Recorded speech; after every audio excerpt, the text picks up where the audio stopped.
Bom dia a todos, eu sou o Gabriel Tavares, juntamente com o Guilherme Almeida e Tomás Stuck, realizamos um seminário com o tema de convecção forçada em escoamentos internos, na matéria de transferência de calor e massa, no segundo semestre de 2025. Aqui está um sumário com os tópicos que serão abordados nesta apresentação, e o primeiro deles é o que é essa convecção forçada em escoamentos internos. É basicamente quando um fluido ele é jogado para dentro de uma tubulação por meio de um agente externo, que pode ser tanto uma bomba como um ventilador, e o que acontece quando esse fluido é jogado lá dentro? O movimento do fluido gera uma camada limite, e essa camada limite ela progride com o passar do tempo e altera seu perfil de velocidade. Tópico que será abordado mais para frente, nós veremos os motivos disso. Dando uma contextualização, que esse fenômeno acontece mais perto do que às vezes a gente imagina, na figura 1 nós temos o sistema hidráulico de uma casa. E justamente, qual que é o intuito disso? De levar um líquido ou um gás de um ponto ao outro. Essa convecção forçada em escoamento interno é justamente para isso. Bom, e temos na figura 1, por exemplo, dentro de uma casa com um sistema hidráulico. Na figura 2, a gente tem uma tubulação industrial, que pode ser tanto para aquecimento, como para resfriamento de uma caldeira, de um gerador, e por aí vai, N motivos, mas pode-se falar que tem fluidos aí dentro e que esse fenômeno ocorre aí dentro, tanto na figura 1 como na figura 2. Qual que seria essa funcionalidade?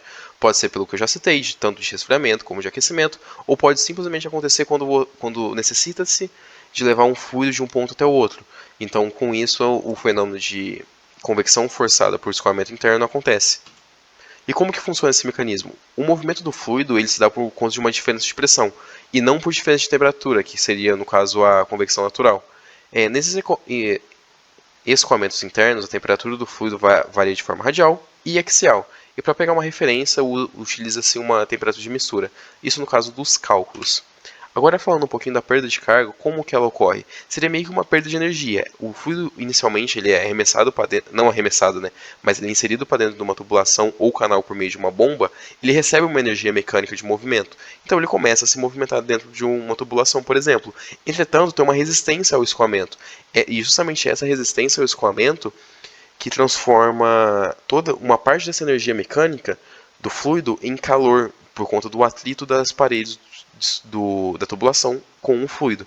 À direita nós temos a fórmula melhor elaborada sobre o tópico, que F representa a força de atrito, ρ é a viscosidade do fluido, o M apresentado seria a velocidade média do fluido, o L seria o comprimento da tubulação e o DH seria o diâmetro interno. Falando agora das fases de escoamento, qualquer tubo onde escoa um fluido, ele tem que ter uma entrada para poder ter alimentação desse fluido e uma saída para ter descarga. E durante essa diferença, esse L, por exemplo, ele sofre os efeitos viscosos, que vão alterar o perfil de velocidade em relação da aderência do fluido com a parede da tubulação. Isso não necessariamente é ruim, dependendo de qual for o intuito desse fluido. Se ele for, por exemplo, de aquecimento, e ele tiver maior aderência, significa que ele está perdendo energia mecânica e transformando em calor, o que seria o ideal nessa situação, mas é um ponto que vale se ressaltar no projeto, dependendo do qual o intuito que vai se utilizar a tubulação, o fluido e por aí vai. Bom, falando das fases de escoamento, temos a primeira delas, que seria a entrada. A primeiro momento, na figura 3 ali nós vemos, a apresentação ali da esquerda seria o primeiro momento do fluido entrando numa tubulação, que seria basicamente o perfil hidrodinâmico dele, ele é uniforme, ou seja, o fluido ele entra numa velocidade só. E por que isso? Porque se fizermos análise na fórmula de perda de carga, voltando aqui, o L ele representa justamente o comprimento da tubulação que esse fluido está passando. Se o L ele é um valor extremamente baixo, não tem uma perda de carga, logo a aerodinâmica nas primeiras etapas da tubulação ela é uniforme. Entretanto, com o passar da tubulação, percebe-se que o perfil hidrodinâmico ele vai mudando um pouco, o perfil de velocidade hidrodinâmico no caso, né? Ele vai mudando um pouco. Por quê? Porque nas bordas o fluido está sofrendo com a viscosidade da tubulação. Ou seja, nas bordas ele tende a ser mais lento porque ele tem atrito. E esse atrito não necessariamente é ruim. Essa interação do fluido com a parede é o que garante a troca de calor entre o fluido e a parede, porque se não tivesse a viscosidade, isso não aconteceria. Da fase de escoamento desenvolvido, a partir de determinado ponto, o escoamento que foi visto anteriormente, ele fica plenamente desenvolvido. Ou seja, o perfil de velocidade ele não sofre mais alteração em relação ao avanço do fluido. Ele continua tendo perda de carga, mas esse perfil de velocidade apresentado na direita, ele se mantém. Ou seja, depois de determinado ponto, quando a fase de escoamento já está desenvolvida, o avanço do fluido independente do espaço, a velocidade dele não se altera. Juntamente com a velocidade, a temperatura também se torna constante em relação a essa movimentação do fluido.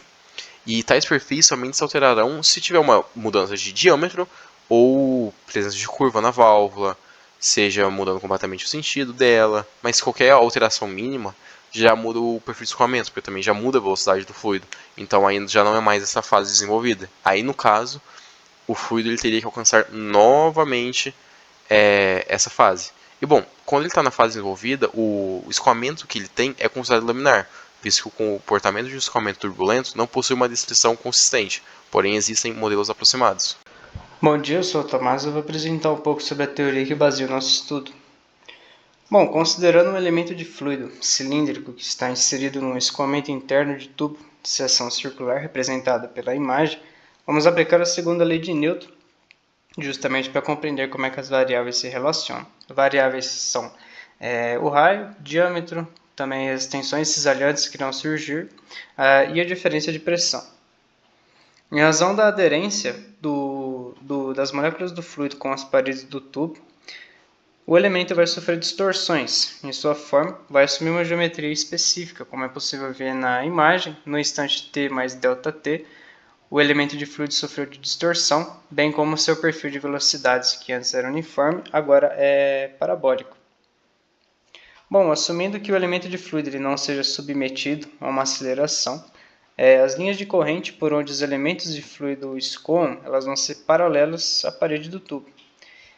O novo perfil de velocidades, que agora não é mais uniforme, juntamente com o efeito da aderência do fluido com as paredes, irão surgir tensões cisalhantes. Bom, sabendo que a pressão ela decresce em direção ao escoamento, ou seja, logo na entrada a pressão ela vai ser maior, já na seção 2, que seria a saída do tubo, ela é menor, teremos uma diferença de pressão. E o diagrama de forças atuantes no elemento de fluido vai ser o equilíbrio das forças viscosas e também de pressão. Vale dizer que a tensão de cisalhamento ela é proporcional, ela é função do raio do nosso tubo.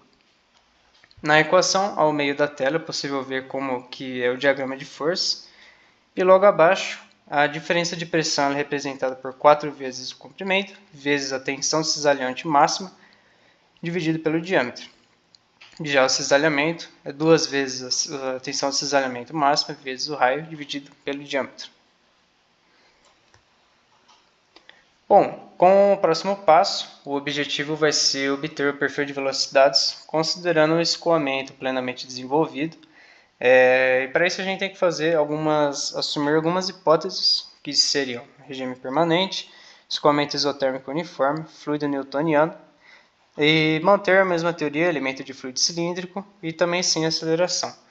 Na imagem tem um destaque para representar que a velocidade é no local de contato entre o fluido com a parede, ela é zero. Fazendo os cálculos, obtemos o perfil de velocidades com a seguinte expressão, que está relacionando a diferença de pressão, diâmetro, viscosidade cinemática, o comprimento e o raio. Falando um pouco sobre a modelagem de escoamentos turbulentos, a natureza turbulenta ainda não é muito conhecida, por mais que existam modelos hoje em dia muito avançados que exigem um grande poder de processamento para ser analisados. Da mesma forma que, por mais que tenham esses métodos, ainda não é uma análise muito consistente, então pode trazer algumas incertezas. Só um comentário, essas modelagens elas se baseiam na equação de Navier-Stokes, representada abaixo, que relaciona diversos efeitos que o fluido sofre nas situações dinâmicas. Da mesma forma, por mais que não consigamos um modelo muito prático, muito consistente, existem aproximações que são baseadas em experimentos, são ensaios empíricos, que é possível obter o perfil de velocidades do escoamento turbulento de acordo com a seguinte expressão, onde a VC é a velocidade máxima, que no caso estaria no centro, e o expoente que tem a letra N, ele varia em relação ao número de Reynolds, que é uma faixa entre 6 e 10. Com o seguinte gráfico é possível perceber melhor como que essas variáveis estão se relacionando. Então, no eixo Y temos uma relação de raios. Já logo abaixo temos a parte da esquerda, né, da nossa equação anterior. E lá podemos ver as curvas, com a curva laminar tendo um aspecto linear inicialmente, depois ela decai. Já o turbulento possui 3 curvas, variando o número de n, e com isso a gente pode relacionar de uma forma empírica, ainda que não muito precisa, mas é melhor um dimensionamento que tenha um embasamento e não que gere tantas incertezas. Baseado em experimentos, os resultados esperamos que sejam mais confiáveis. Então esse é o gráfico que relaciona o diferente comportamento do escoamento com o perfil de velocidades e os parâmetros geométricos do nosso tubo. Bom, dando prosseguimento ao nosso estudo, desenvolvi aqui no Excel um modelinho bem básico para representar para a gente como que é o perfil de velocidades, considerando o escoamento laminar e plenamente desenvolvido. O objetivo vai ser rodar em cada uma dessas células, como se fosse um elemento finito, a equação acima. Todo esse retângulo cinza é para representar o tubo, onde vai estar passando o fluido, que o fluido escolhido foi a água. Considerando o escoamento isotérmico uniforme, a gente pode utilizar essa equação aqui de cima. Os valores que eu setei foram pressão de entrada como 30 pascais, na saída 50, consequentemente a diferença é 20. O diâmetro do tubo é 0,2 metro, comprimento 1 metro, a viscosidade dinâmica da água, e o raio do tubo também, consequentemente, sendo 0,1. Vale dizer que não está aqui, mas logo abaixo está todo o nosso espaço que iremos trabalhar, o mesmo número de linhas e colunas, que representa o valor do raio em metros, para que as equações, consigamos rodar as equações. Já deixei pronto aqui a expressão, que calcula o valor da velocidade naquela célula em específico, e o que eu vou fazer é basicamente expandir ela para todo o espaço. Vale dizer que o valor do raio, 2 vezes aqui em cima, está representado com o valor na tabela de baixo. Então, expandindo a expressão para cada uma das células, representando todo o nosso método, vamos obter essa visibilidade que mostra para a gente que o centro tem uma velocidade maior, enquanto que próximo à parede, a velocidade ela é menor, praticamente zero, né? Que é o que a gente já esperava, visando que o perfil que deveríamos obter é um perfil parabólico. Então, por questão de visualização, eu vou criar um gráfico que vai representar como que é o nosso perfil. Vou somente selecionar os dados, sendo os do X, vou pegar um perfil qualquer, uma coluna qualquer,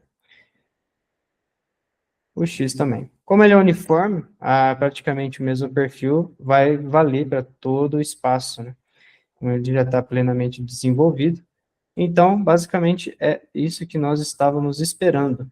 Eu vou só alterar aqui para talvez melhorar um pouco a visibilidade, colocar um -20. Com isso, a gente já consegue observar muito claro o perfil parabólico, que vai representar que a velocidade máxima é aqui onde está o centro do nosso tubo, sendo que próximo às paredes, a velocidade é zero, né? Ela tende a ser zero, no nosso caso foi o que nós obtemos. Então, esse método, ele comprova para a gente uma forma muito fácil de visualizar um perfil para as condições já ditas anteriormente e comparar, ver como a teoria funciona para um caso real. Uma das fórmulas mais utilizadas é a da variação de temperatura em trocadores de calor com temperatura de superfície constante. A gente usa essa fórmula geralmente para encontrar a temperatura de saída, mas com ela a gente também pode encontrar outros dados, como as propriedades também do material, do tubo também, perímetro e tal. E a temperatura de superfície também pode ser utilizada. Mas geralmente é utilizado para calcular a temperatura média de saída mesmo. Então vamos aplicar agora um exercício do Empropera, exercício 8.37, que diz: uma placa de circuito impresso PCI é resfriada pelo escoamento de ar em regime laminar plenamente desenvolvido, em canais adjacentes entre placas paralelas de comprimento L e distância de separação A. Os canais podem ser considerados infinitos na direção transversal, que é normal à página, e a superfície superior e inferior são isolados. A temperatura TS da placa PCI é uniforme e o escoamento do ar com uma temperatura de entrada igual à temperatura média de entrada é impulsionado por uma diferença de pressões ΔP. Aí você pode ver o esquemático desse sistema. A placa de circuito está aqui no meio, e aí as duas partes, tanto em cima quanto embaixo, estão isoladas. A temperatura da superfície dela é 65 graus, a distância 5 milímetros cada um, e o comprimento 150 milímetros. Vamos agora para nossas hipóteses simplificadoras. Vamos considerar regime permanente, as propriedades físicas constantes, um fluido laminar plenamente desenvolvido, a parede superior e inferior do canal são isolados de extensão infinita na direção transversal, como a gente viu no nosso desenho. A nossa placa de circuito impresso tem uma temperatura superficial uniforme e trataremos o ar como gás ideal com dissipação viscosa desprezível.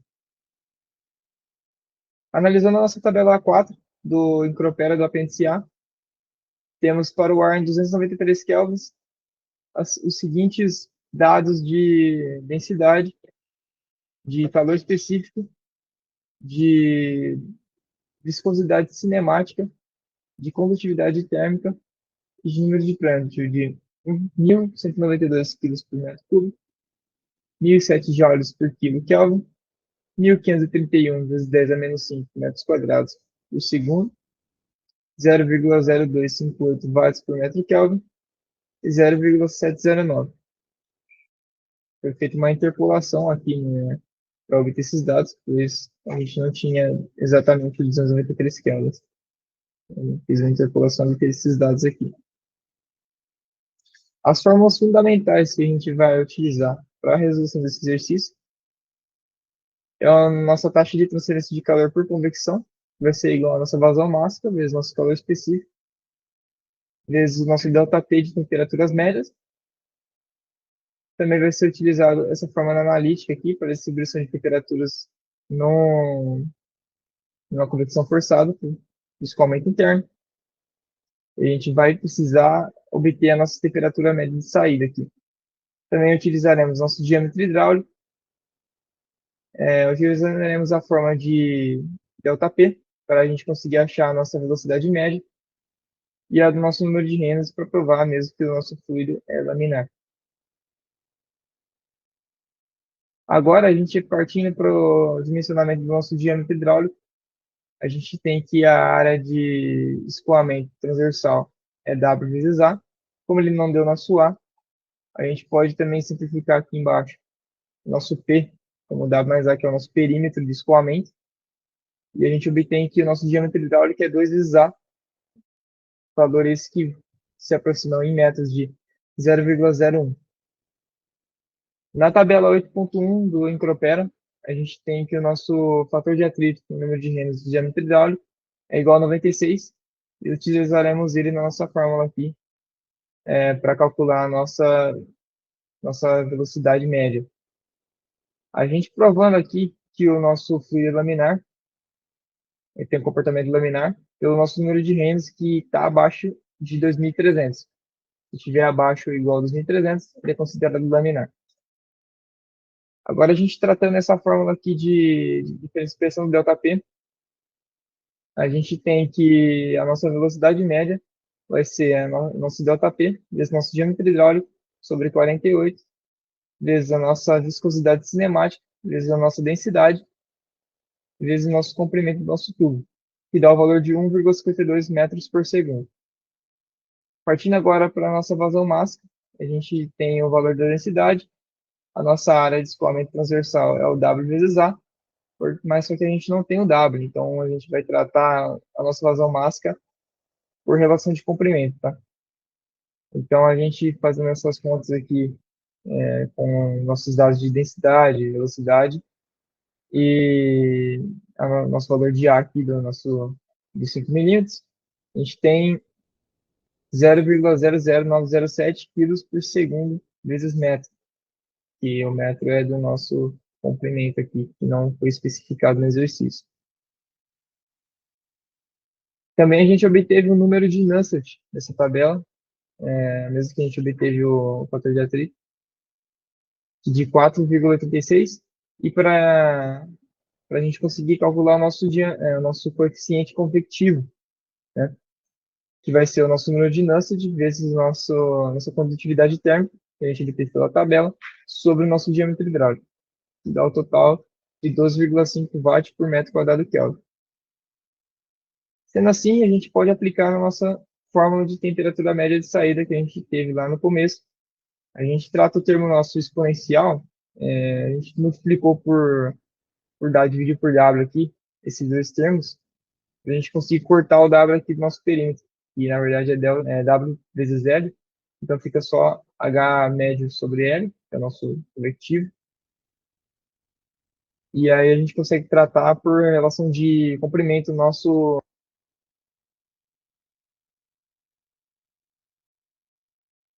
dessas contas. Essas contas a gente tem o valorzinho que está aqui dentro da exponencial de 0,205. Sendo assim, a nossa temperatura média de saída fica 28,4 graus Celsius. Finalizando, a gente com nossos dados de temperatura de saída e de entrada, nosso dado de vazão máximo, a gente vai tratar por unidade de comprimento. Então, vai sair como o nosso Q' aqui, que a gente tem nossa vazão máxima por unidade de comprimento. Então, nosso Q' vai ser a nossa vazão máxima por unidade de comprimento, vezes nosso calor específico, vezes a nossa diferença de temperaturas aqui que dá o valor de 75,5 watt-metro. Para a gente achar o Q2, que era o que ele pedia, que era a taxa de transferência de calor por unidade diária, a gente divide novamente ele pelo nosso comprimento do tubo, que aí a gente vai ter a nossa área. Novamente não, a gente divide pelo nosso comprimento do tubo, que a gente vai dividir pela nossa largura, que dá o valor de 510 watts por metro quadrado. E é esse o exercício. Então vamos para mais um exercício explicado, o exercício 8.81 do Incropera, a página 346 da sexta edição. Diz: um fluido refrigerante escoa através de um canal retangular, a galeria, no interior do corpo de um molde que é utilizado para produzir peças metálicas. As dimensões da galeria são A, 90 mm e B, 9,5 mm. E a vazão volumétrica do fluido é de 1,3 vezes 10 a menos 3 metros cúbicos por segundo. A temperatura do refrigerante é de 15 graus Celsius e a parede do molde encontra-se em uma temperatura aproximadamente uniforme de 140 graus Celsius. Aí está a foto do esquema do canal retangular da galeria. E o exercício pergunta o seguinte: para minimizar os problemas de corrosão no molde, que é uma peça de custo elevado, é comum se utilizar um fluido refrigerante ou etileno glicol no lugar da água do processo. Compare os coeficientes convectivos de água e do etileno glicol nessa aplicação. Qual é o compromisso entre o desempenho térmico e a minimização da corrosão? Então, a gente vai ter que calcular os coeficientes de convecção dos dois e analisar se compensa utilizar somente água, somente etileno glicol, e ver se talvez uma mistura entre os dois seja mais vantajosa. Vamos para nossas hipóteses simplificadoras. A gente vai assumir como regime permanente o sistema, as propriedades físicas todas constantes, a galeria pode ser aproximada como um canal retangular, a temperatura de superfície da galeria vai ser também uniforme, e as condições de fluido plenamente desenvolvido. Pegando os dados da tabela A6 do Incropera, a gente tem para a água uma temperatura média de 350 Kelvin, a gente pegou a 140 mais 15 dividido por 2, passando para Kelvin, dá aproximadamente 350 kelvins. A gente tem densidade 974 kg por metro cúbico, a nossa viscosidade 335 vezes 10 a menos 6 nanosegundos por metro quadrado, nossa viscosidade cinemática 3,749 vezes 10 a menos 7 metros quadrados por segundo, nosso K, condutividade térmica dele, da água, 0,668 watts por metro Kelvin, e o número de Prandtl de 2,29. Para o etileno glicol, a gente tem, para a mesma temperatura média de 350 Kelvin, temos 1.079 kg por metro cúbico como densidade, a viscosidade cinemática de 3,17 vezes 10 a menos 6 metros quadrados por segundo, e um K de 0,261 watt por metro Kelvin. e um número de Prandtl de 34,6. A gente tem a nossa fórmula de diâmetro hidráulico, que já foi apresentada aqui no vídeo, que é 4 vezes a área que vai correr o escoamento transversal sobre o nosso perímetro. A área vai ser nosso comprimento A, vezes a largura B aqui. O nosso perímetro vai ser a soma de todas essas dimensões. Só que dobrado, né? Porque você pode ver que tem uma parte em cima e a parte embaixo. Então, é totalmente isso. Fazendo essas contas aqui, temos 4 vezes 0,090 vezes 0,0095 em cima e embaixo 2 vezes as dimensões somadas de embaixo, que é 0,090 mais 0,0095 metros também. Isso equivale a 0,0172 metros. E agora, calculando a nossa velocidade, a gente tem que a vazão é a área vezes velocidade. Então, a nossa velocidade vai ser a nossa vazão dividida pela nossa área. Então, a nossa vazão, a gente já tinha lá, que o exercício deu, é 1,3 vezes 10 a menos 3 metros cúbicos por segundo. E a nossa área, 0,090 vezes 0,0095 metros, que dá um total de 1,5 metros por segundo. Então, para a gente conseguir analisar e conseguir o número convectivo da água, coeficiente convectivo da água, a gente precisa fazer a equação de Dittus-Boiter, mas antes disso a gente precisa ver se ela se aplica verificando o nosso Reynolds, ver se ele é turbulento para a gente conseguir aplicar essa equação, que é a equação 8,60 do micropé. Então, a gente calculando o nosso número de Reynolds aqui, a gente tem a nossa velocidade, vezes nosso diâmetro hidráulico, sobre a nossa viscosidade cinemática. Lembrando que esses são usados para água. Então, a gente tem um número de Reynolds 69.736, que é considerado turbulento. Então, a gente pode aplicar a nossa equação de Dittus-Boiter para achar o nosso número de Nusselt. A gente aplicando aqui a equação número de Nusselt, a gente encontra o número de 240. E a gente já viu essa equação aqui do número de Nusselt, que é o coeficiente convectivo vezes o nosso diâmetro hidráulico sobre o nosso K, nosso coeficiente de condução. E a gente, isolando o nosso H da água, a gente encontra o valor de 9.320 watts por metro quadrado Kelvin. Então, a gente achou o nosso primeiro coeficiente convectivo. Agora, para o etileno-glicol, a gente vai fazer a mesma coisa. Vamos calcular primeiro o número de Reynolds e depois vamos ver se é aplicado na nossa equação.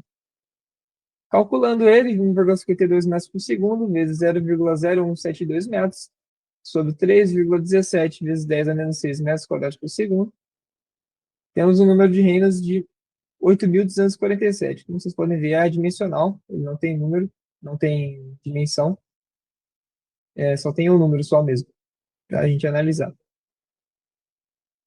E aí, a gente colocando aqui na forma do número de Nusselt, a gente encontra o número de Nusselt de 128, e a gente isolando novamente, a gente consegue 0,261 watt por metro Kelvin sobre 0,0172 metros, tudo isso vezes 128, e dá um coeficiente de convecção de 1.942 watts por metro quadrado Kelvin, que é um coeficiente menor do que o da água. Então, a gente vendo aqui nessa comparação sobre o coeficiente convectivo da água e do etileno-glicol, tem uma comparação, tem uma relação de 4,8, que é quase 5 vezes mais do que o do etileno-glicol. Ou seja, a água ela tem um número de Prandtl baixo, um número alto de Reynolds, e, consequentemente, vai ter um coeficiente de convecção mais elevado. Isso vai significar o quê? Que a água ela transfere bem mais calor da galeria para o fluido. Então, ela vai ser mais eficiente em transferir calor. Já o etileno-glicol puro, ele vai ter uma viscosidade mais alta, uma condutividade térmica mais baixa. Só que ele tem um número de Prandtl mais alto e tem um número de Reynolds menor. Só que ele tem um coeficiente de convecção mais baixo também. Só que aí, se você usar o etileno-glicol puro, ele vai comprometer o desempenho térmico, ele não vai conduzir tanto calor, ou seja, vai ter um sistema de resfriamento menos eficaz. Só que aí tem a vantagem do etileno-glicol, que é a proteção contra a corrosão.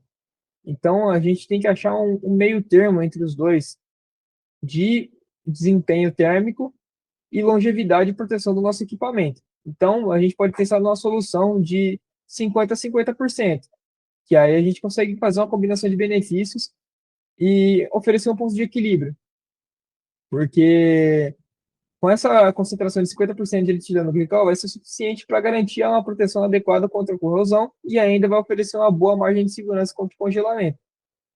Em resumo, a gente tem que pensar num refrigerante que não vai só resfriar eficientemente, mas também que não vai degradar o nosso sistema ao longo do nosso tempo. Então, uma solução 50-50 vai ser um meio termo ideal para a maioria das nossas aplicações aí. Dessa forma, finaliza-se a apresentação do nosso trabalho, sendo possível dizer que o entendimento do comportamento do fluido, tanto quanto seu escoamento, os efeitos, fenômenos, principalmente a transferência de calor com exercícios aplicados, realizados durante toda a apresentação. Conclui essa apresentação com a bibliografia, sendo seguida para espaço destinado a dúvidas. E muito obrigado pela atenção. Foi um prazer trabalhar nesse estudo. Esse tema em questão é muito interessante. E com isso finalizamos o nosso trabalho. Muito obrigado.